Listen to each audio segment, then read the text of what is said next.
go ahead. No problem. Okay. Good morning, everybody. Welcome to this webinar on how to build your cloud report. My name is Carsten Egeberg, and I'm here to take you through, on behalf of Proact Nordics, take you through the seminar today, the webinar today. First of all, speakers, I will take you through a very, very brief introduction to who Proact as a group is.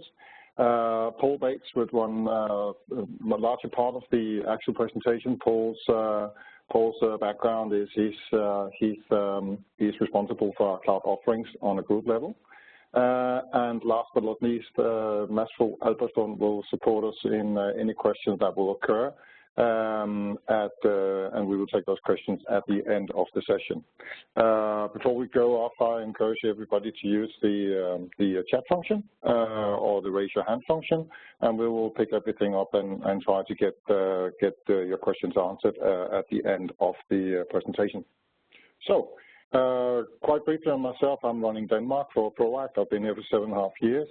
The Proact group, as it is today, has been operating for more than 22 years, delivering a variety of data center cloud solutions.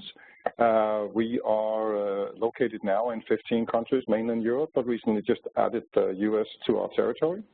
We are delivering on-premise solutions as well as cloud-based services and everything from private over hybrid to public cloud.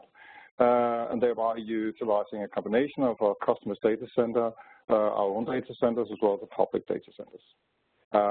This way, we built a company to serve more than 3,500 customers across territories, and act mainly as a trusted advisor based on the fact that a majority of our employees are highly skilled engineers and architects, like Mads, you're gonna ask questions to today, and we're implementing business-oriented solutions to solve for profit and the development that our customers need across borders. Our biggest growth focus is today's topic, actually, delivering the infrastructure as a service, building the cloud, wherever you are on that journey. So with those words, I would like to hand over to Paul Bates, and again encourage you to use the raise hand function of any question you have, so we can do our best to wrap that up at the end of the presentation. So, Paul, over to you.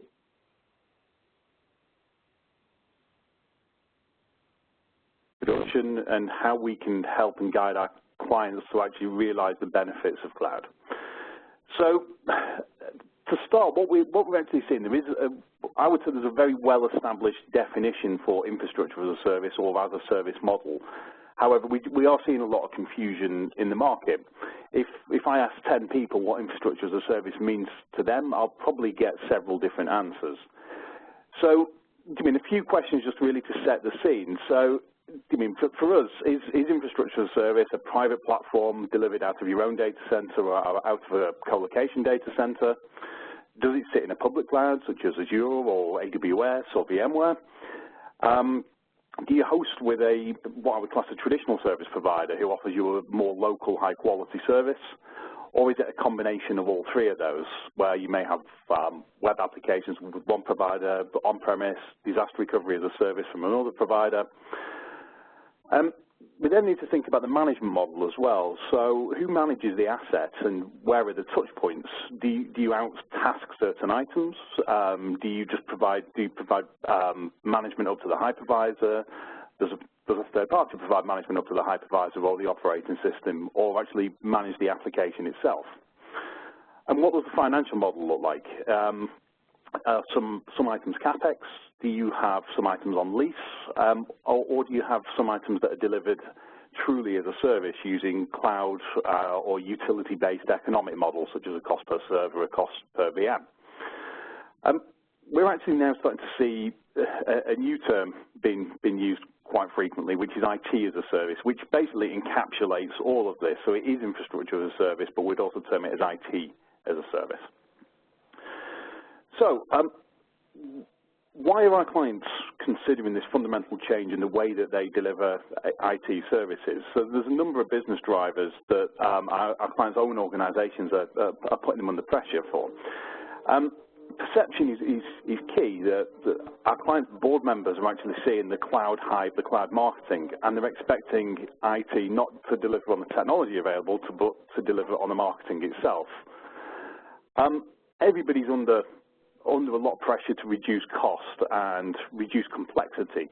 So reducing costs, looking at the total cost of ownership of a platform versus what you're doing today. But also, as environments are getting more complex, how do we maintain that skills gap is not getting any wider?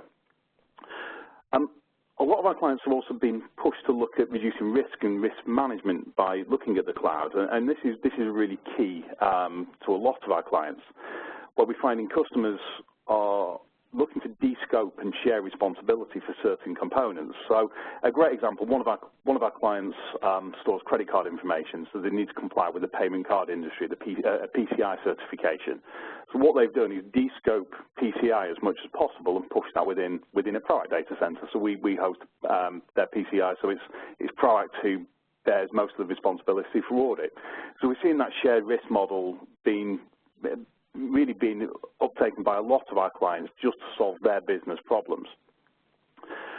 We're also seeing the focus. A lot of our clients now need to use technology to differentiate. So we're seeing a lot of senior IT people engaged in client pitches themselves. So to differentiate, we need to ensure that our clients have the capacity and resource and the platform functionality to drive innovation. So really, basically freeing up resource and managing infrastructure, managing routine tasks, and driving that business innovation forward. So to deliver against a lot of these drivers, we're hearing common questions being asked within IT and within the boardroom itself. What we're actually seeing is IT or infrastructure as a service not just being used to deliver the way that clients deliver IT infrastructure, but also an opportunity to make really positive business change. So operationally, we've seen a lot of questions such as how do I control my data? I mean, if information is your most valuable asset, how do we ensure that this data is protected? If customers are moving to cloud, are they taking their existing applications, or are they looking at cloud-native applications? Are people looking at adoption of a DevOps model? And questions such as, can the infrastructure platform actually support a true DevOps model? And do people need a local touch? Do they need a local service delivery function? Or, is a low-value, low-touch offshore service actually what is suitable for a certain proportion of the applications? So we're seeing a lot of customers really looking for a partner who understands your own business model and your own operational practices and becomes an extension of your IT virtual team. The business then are focusing on as I mentioned on a previous slide, how can we use IT to innovate? We see that most organizations do spend around 80% of their operational tasks and operational time just keeping the lights on. Will the infrastructure as a service platform that is chosen actually deliver positive change by freeing up this resource? We're also seeing organizations really focus on whether or not they can free up capital expenditure and actually, so some organizations prefer CapEx spikes and prefer actually owning an asset, or do we really want to move towards a more predictable operating cost model? We had one client who, one of the main drivers for moving to an infrastructure as a service platform was to free CapEx up because they wanted to go on an acquisition trail themselves to buy other organizations. So, at Pro, we believe that one size does not fit all. There is not one perfect cloud model. And we see that one of our key strengths is helping a client determine not the right cloud, but the right strategy for cloud. And we're helping customers deliver the most optimal technical, but also the most optimal commercial model. And basically doing both is absolutely fundamental to what we do. So, to deliver on this, we've seen customers really adopt a hybrid service model. So it's looking at what components can we take on, what options for cloud can we take on, and for what type of applications. So, I mean, the different hybrid models could vary per application. It could vary over time as well. So, again, we have examples of customers whose IT, being quite frank, was in a mess, and they weren't ready for cloud. So we had to take several steps over a course of years to move them from on-premise CapEx to on-premise infrastructure as a service, gradually move them to an enterprise cloud, and we're now looking at public cloud for core components of their infrastructure. That wasn't a change that we could make overnight because we needed to take the business and the IT team with us. So we can look at hybrid for different applications, or it can be a longer-term transition process. So how do we get our clients? How do we assist our clients in getting to the right infrastructure service model or models? So we have a very mature and established business cloud alignment and cloud readiness assessment that helps our clients understand what is possible, but also what's achievable for them as a business. So in doing this, we help our clients review the business and IT goals and looking at how IT and the business are aligned. We understand and really need to understand your IT environment and your IT services, and part of that will be looking at the interdependencies of things like the dependencies of systems. So we need to ensure any services that we're moving, if we move one application and not the other, it could have an impact, maybe due to things like latency. So this is quite an involved and comprehensive service, and it's not just a technology assessment. So, and that is really crucial, that when we're doing this type of assessment, some of the fundamental things that we're examining and exploring are things like risk. So do we understand your risk from a security perspective, an IT security perspective, but also do we understand risk from a legislation perspective? What can we move to the cloud? What can't we move to the cloud? How do for example, if you were a law firm, do you have written into your contracts that you can't move your data outside country or even outside one of your own buildings? Cost is key. We will make sure you do understand the true total cost of ownership of any service. We will engage the business and really get them to understand. Any IT professional knows that the business expects not 3 nines, 4 nines, or 5 nines, just they're expecting 6, 7, 8 nines availability. But that they actually really understand the technical difference, but more importantly, the cost difference between delivering 3 nines versus 5 nines. As part of the TCO model, but also look at, is the total cost of ownership accurate? We've got a client who moved from their own infrastructure to a public cloud infrastructure to save cost. Their initial bill in pounds was £15,000 per month, and over a 6-month period, that bill shot up on a monthly basis to £80,000 because the cost models didn't represent the true cost of the service. But also crucially, they didn't put cost controls in place. We also need to look at things like organizational readiness. Is your business, is your IT team actually ready to adopt an infrastructure as a service in a cloud model? That could be across operational teams, financial teams, and procurement teams. And also, do we understand the impact that an operational change and a service delivery change will have on the IT personnel? So all of these things need to be factored in and considered. And finally, architectural fit. Does the cloud provider actually, even though it could stack up commercially, do your applications actually support and integrate with the architectural platforms that are available to you? So, as a small look ahead, where do we see this market going? So the largest change that we're seeing in the market is a rapid maturity in automation and orchestration. It's an area that we've very, very heavily invested in ourselves, and that's not just for delivering services to our clients. It's also looking at how can we adopt better, how can we better adopt orchestration and automation for our own managed services and our own internal IT services. We've basically created over 500 workflows for our clients basically delivering services within a client data center, or as I mentioned a second ago, within our own data center and our own services. And these 500 workflows aren't just focused on delivering IT services, such as creating a new VM or creating a new server.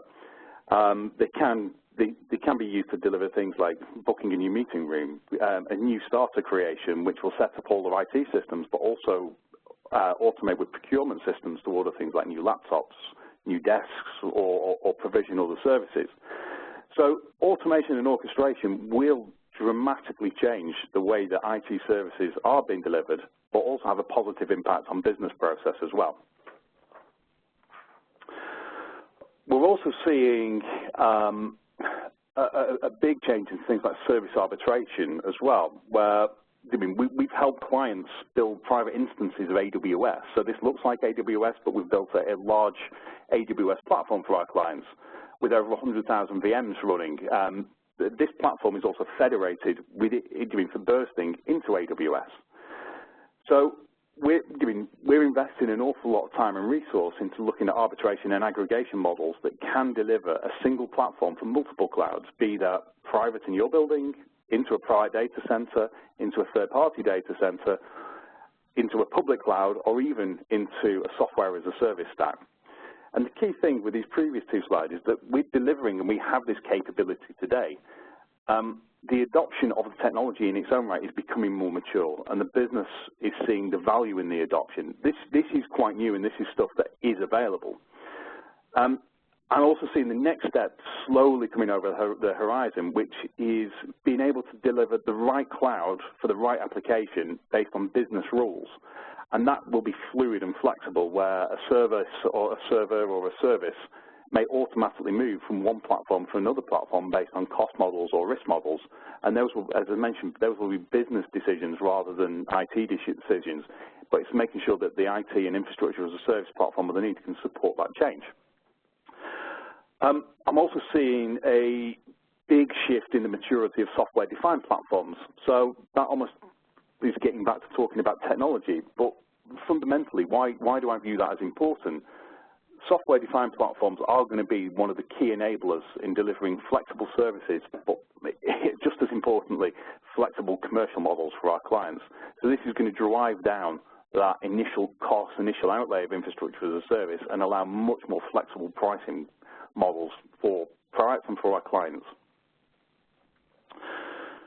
So we've been on quite a journey ourselves. We've been hard at work innovating for our own services. We've been competing in a very competitive market, and we have learned a significant amount over the past several years. So what lessons have we learned? The first is data for me, and is critical. Data is strategic. My view is keep your data close. So keep your data, this is where the true hybrid model comes into play. Keep your data center within your own grasp or within a trusted service provider, and use other services in partnership with that. So strategically keep your data close to you. SLAs is something that I discuss with clients frequently. Not all SLAs are equal. So when you are looking at services that are SLA driven and SLA measured, make sure you're paying very, very close attention. I'm seeing things like other service providers offering 100% availability SLAs. Those SLAs could be based on something like a ping test. So basically, if a server responds to a ping, they've met their SLA. No service may be actually running on that platform. So if it's an Exchange service, Exchange could have crashed, but the server is available. That means they've met their SLA. So you need to be very, very careful with how SLAs are measured. Which then leads me on to the contracts. So contracts are absolutely key and critical when you're looking at any service. We've seen a lot of providers offering no penalty clauses or no breach clauses, that if they miss their targets or they miss their SLAs, you're still not allowed to exit. You need to ensure that exit is very, very clear and very well defined. So what happens in the event of contractual breach? Who pays for the exit? If you wish to exit for convenience, what is the cost and the process of exiting you off that platform? So that is crucial. automation and orchestration is absolutely fundamental to any platform that you're looking to move forward with. This is where you will see the true benefits of infrastructure as a service. So it's crucial that when you are looking at a platform for infrastructure as a service, even within your own organization on a CapEx model, automation and orchestration is fundamentally what you need to be exploring as a priority as part of this project. Predictable cost models. Cost models, for me, need to be very, very clear, very well thought out, and nothing hidden. As I mentioned before, we had one client moving from £15,000 to £80,000 a month, and a lot of that was down to ingress and egress charges. These can land you with a very, very heavy bill. Cost control models are also incredibly crucial. Also, make sure expectations are set well in a business. What we found is building a relationship with a new service provider does take time. Expect mistakes to happen because they will, and this is common across every service provider I've ever worked at and my clients have worked with. If we're integrating two teams and two processes does take time, and it does take time to get right. So make sure you're well invested in making that relationship work. And make sure any partner that you're working with innovates. It's all well and good us talking about helping you innovate from a technology point of view, but you need to make sure that any partner you have also is responsible for innovation. How are they going to change your service over a period of time? We deploy things like, we have a CSI team, a continuous service improvement team, and a dedicated innovation team as part of our business, making sure that we're doing exactly this. And my view is if we're not helping a client innovate across the period of their contract, then they shouldn't renew with us at the end of that 3 or 4 year period. So, in short, it's ProAct's goal to help really and truly help our clients on this journey to delivering a best-of-breed and hybrid infrastructure as a service model. And it's crucial that this model fits both your business and your IT goals. It's crucial that you understand, what components and what services are right for you. So you need flexibility on location, flexibility on a management model, flexibility on whether it's you manage, we manage, or it's a co-management model. And you also need flexibility and clarity on a commercial model, whether or not that's CapEx, OpEx as a lease, or OpEx as a true cloud-based economic platform. In short, hopefully that gives you a very, very brief, I'm conscious that this presentation is quite a short presentation to give you an introduction as to what ProAct do and what we deliver. So at this point, it'd be great to invite, if we've got any questions at all on this presentation. Hi, I've just had a look at the questions and I'll read some of them aloud. Okay. The first one is, how do I get started and engage with you guys? So what is my logical next step from here? Okay. Being honest, this really depends on the requirement. Clearly, for me, a next step would be for ProAct to come and have a conversation with you about what are your business goals and IT goals. And these could be quite straightforward, that we can help design a service straight on the back of that, or we could engage and look at this business cloud alignment service that we have, which is a quite a short fixed price engagement. That would really look at then creating a roadmap for you then to move forward and understand what cloud models are right for you, create a business case and total cost of ownership model, and really give you a roadmap for success. So for me, in short, it's let's sit down, have a conversation, and look at the best model to move that forward. Hopefully that answers the question. Yeah, I hope so too. The next question is, can I just place a few of my servers in ProAct's cloud, or do I have to move my entire environment into your cloud? Or what are the customer's options here, Paul? Okay, we've got we have clients who own their own assets, and we deliver managed services out of their own buildings. We have kit on the Apple campus that we're remotely managing, so we can deliver management models for customers on their own assets. We can deliver cloud services for our clients within their own building. I mentioned in one of the earlier slides that we see a model of outtasking. So we have, I mentioned a client with PCI. So they just took a very discrete PCI platform, which is probably less than 20 servers, and they've moved that into a product cloud. They host all their other applications within their own data center. So this can be really, really flexible. It could just be DR as a service for 5 or 6 servers. So we can really be flexible on what we deliver and where, and what does the management framework look like. So CapEx or OpEx, you manage, we manage, co-manage, or any location. I mean, we can deliver a service against any of those models, and it could just be one server if that was appropriate. Okay. And then there's a final question, which I'm sure a lot of people would like to know, is how is the pricing done? What is the pricing model actually based on? Can you help us with that? Yeah, there's 2 bits we can answer there. So if it was a business cloud alignment consultancy package, that's quite a straightforward scoped package that's based on a number of applications.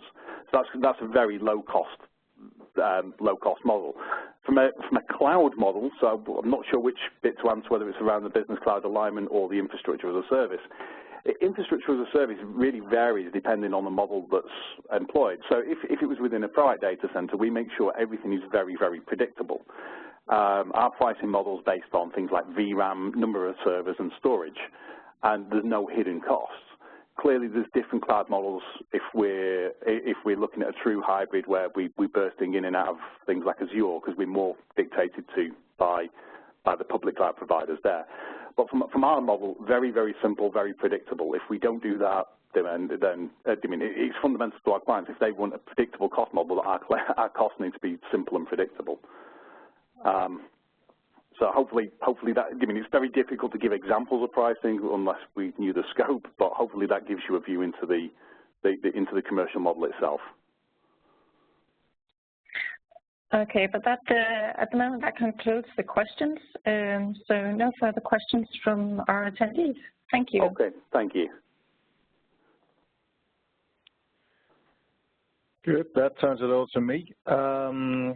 First of all, thank you for your time this morning. We really hope this was helpful. On the microsites you see, you probably visited them already to attend here, but on those microsites you can have ebooks, video, there are contact information, white papers and everything like that. So please visit the sites and download whatever you need, and we encourage you to engage with us and contact us for deep dive in some of the questions and answers to that Paul was trying to cover here. Thank you very much this morning.